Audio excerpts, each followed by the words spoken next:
Greetings, Inquisitors. Welcome to the Holocron. This is the week 225 update for the Darth Loquitur account. Update this account's progress every week. Go through all the character ships, mods, Datacrons, whatever we're doing with the accounts so that y'all can follow along. Please remember, as we get started, hit that like button. It does help me, helps the channel, and I would appreciate it if you could do that. So for this week, we had targeted Bastila Fallen going to Relic. And this character is not really needed for anything other than, filling in the team that we've got with Malgus and Darth Revan, Malik, all those characters now.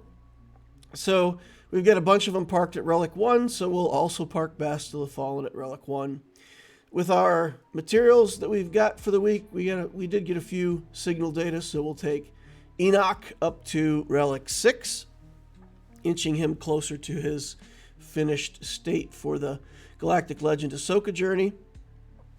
And then I've been looking at the counter using Leia to kill things that have Ezra Bridger exile, like the Galactic Legend Ahsoka or Rey teams that have exile.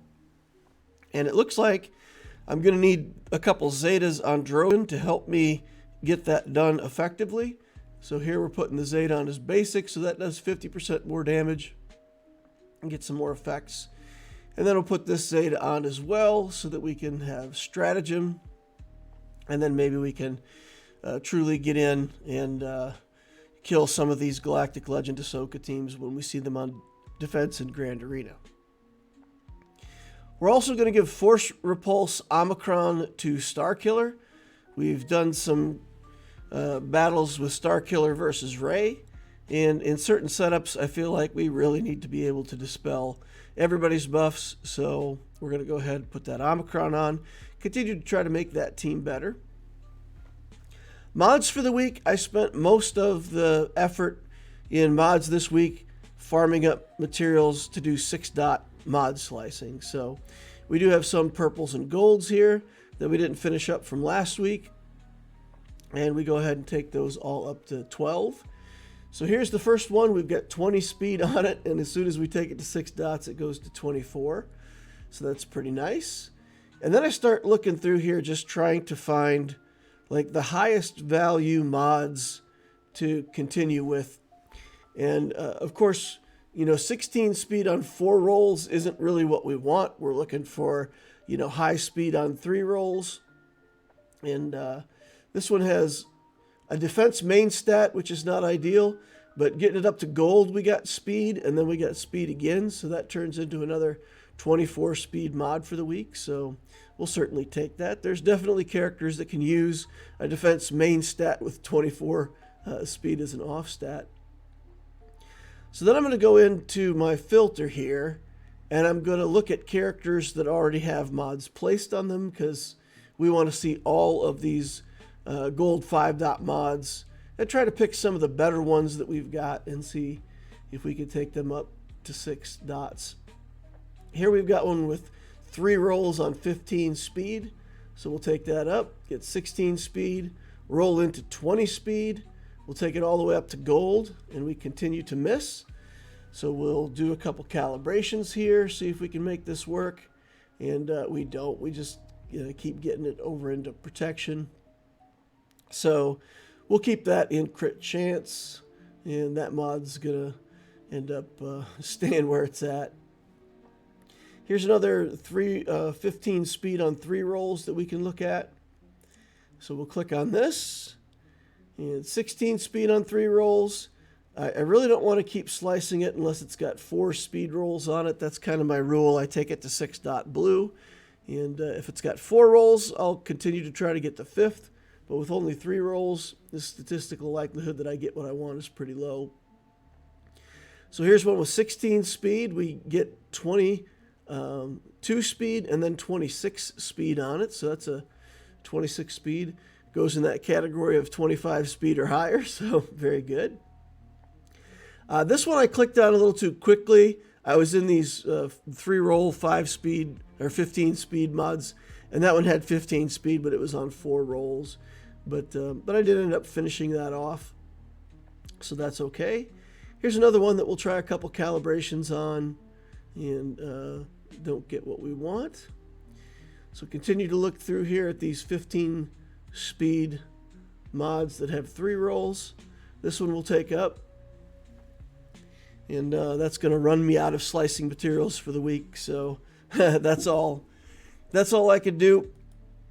But it did give me several good mods. You know, took mods that were gold mods with 3 or 4 speed rolls on them and kind of finished them off. I think I might do one more week of that, just gathering up materials, and then we'll go back to normal mod stuff.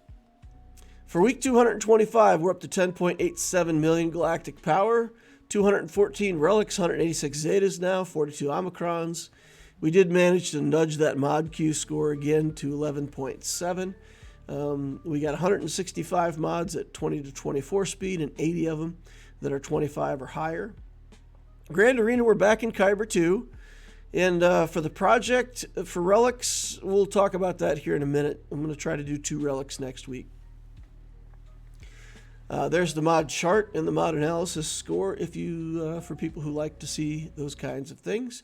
I have a whopping 221 mods at 10 speed. At some point in this account, I'll probably have to go through and try to find a bunch of those 10 speed mods. Those are all mods that didn't work out, like the 9, 10, and 11 speed. And they're on characters somewhere. They're like my not good enough to be good mods. So I've got tons of characters that are modded with 10 speed. So someday we'll get to the point where we start replacing those, but not quite yet. All right, next week we're doing Sabine, Shin, Merrick, Tai Dagger, and Huyang. In Fleet, we're doing the Punishing One in Materials. In Cantina, we're trying to farm up that General Syndulla. So I did get some signal data for the week, but not a lot. We're going into a Conquest week next week, so I'll be able to buy some signal data. We'll farm a little bit, but mostly we'll be working on Syndulla. And then Mod Energy will go again for just a week of farming those slicing materials and try to finish out what I was doing this week and just try to get more of those 5 gold mods built up and just see if we can find some gems among those. Because I still have quite a few. I want mods to be at least 14 speed at 5 gold to take them up to 6 dots. So we've still got quite a few that have 14 speed that we could work on. So we'll do that for one more week. In the Relic priorities, Bastila Fallen's done. Padawan Sabine was next on my list. I thought that was the one that had the most likelihood of being done next. But if I actually look at my farming here, out of the 5 characters that I'm working on farming, none of them are close. So what I'm going to do, since Huyang is actually on his 6th star going to his 7th star, he's the closest. Shin Hati is getting pretty close too at 72. I'm going to switch my double farm to Huyang, and we're going to try to start getting him built up faster so that, you know, within the next couple weeks, maybe Huyang will be ready. But, yeah, it's taken a long time to get these shards. It always does. But in this case, I feel like statistically Sabine really, really going slowly. So we got to wait for that to get Galactic Legend Ahsoka. So that puts me in a spot where it's going to be at least a week or two before I'm even ready to put a relic on any more of these characters for the Baylan or Galactic Legend Ahsoka journey. So I looked around and I said, okay, what other characters can I stuff in here that I want a relic? And one of the most obvious things is Aphra, because we did take Sanistaros up to relics a while back for a team that made use of a Datacron. We very, very long time ago, probably over a year ago, took BT1 and 000. Yeah, it's been like a year and a half ago that we did this. Took them up to Relic 6 for the territory battles for the guild so that I could fill slots for territory battles. And so I've had these guys in my account forever at Relic 6, and I just don't ever get the opportunity to finish Aphra. Hondo is at 62 out of 100. I did at some point intend to build this Aphra team, and I'd started farming up Hondo, and then just couldn't stick with it. I needed to switch back over to signal data. Since then, I've gotten some more shards for him. but he's getting close to that 100 level. But then when I think about it, I already have a bunch of characters that are waiting on Zetas and Omicrons. Whenever I get Ahsoka and Baylan done, that's going to have a whole bunch of Zetas that I need for Ahsoka and Omicrons that I need for her team, and same way with Baylan. So if I build Aphra, if I do put, I think she's got 3 Zetas and 3 Omicrons on her as a character, and I feel like you need almost all of that for that team to be effective in Grand Arena. So if I built Aphra, if I put all those resources on, then I'm going to be waiting on those resources when I get Ahsoka done, for example. If I don't put them on, then I've just kind of got another team that's parked at low relics that's waiting on Zetas and Omicrons to be finished out. So I don't know. Maybe if somebody with more experience with Aphra, write in the comments below if Aphra is is a character that you can actually use with no Zetas and Omicrons. But when I read through her kit and I look at it and I see what other people have posted online, they always have those skills skilled up. So yeah, I feel like Aphra, even though it's really close and it'd be really easy just to grab that Relic Hondo, get these characters all up to Relic 5 and grab that Aphra, I don't know what I'd do after that. I just feel like it's too many Zetas and Omicrons that I need already.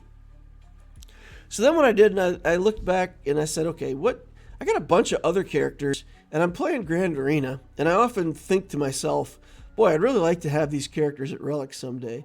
Like 50 RT would be nice to have to put in my Ray team. Iden Versio has been, she's got a Zeta and Omicron on her already, but, she's been sitting there for pretty much ever since the character came out. So same way with Zori Bliss. I never wanted to put the Chirotech on Zori Bliss. I'm actually in a pretty good place on Chirotech now. I won't say I'm ahead, but I'm caught up. I'm in decent shape on Kairos. So I wouldn't mind taking Zori Bliss up to Relics. Again, she's got Zetas and Omicron already on her, and she's kind of the weak link. And that Resistance team is not as nasty as it once was, but it's still okay. It still takes a decent team to beat that. So Zori seems like a good relic to go for. Vandor Chewbacca, we've got the Dash Rendar. I've got a Relic Enfys Nest that I really don't use on offense anymore. So setting up a defensive team would require Vandor to be relic, and that's interesting. It's a good enough team that it could be on defense and make the opponent think about what they're going to do. Not hard to beat. But again, it's all about attrition. So if we've got like the Zori team doing well and the Vandor team and all that, it's all stuff that the opponent has to use something. And we hope we run them out of teams before they have enough to kill everything. The Dark Side Mandos, Super Commando, Garsax, and Canderous Ordo. I would love to get a full Dark Side Mandalorian team up and running. It's good at killing Zori Bliss teams as well as some other things. So it would be nice. Right now, we kind of have to throw these Gear 12 characters in there, and it works out, I don't know, maybe 70% of the time, but we often lose that matchup because these characters aren't very durable.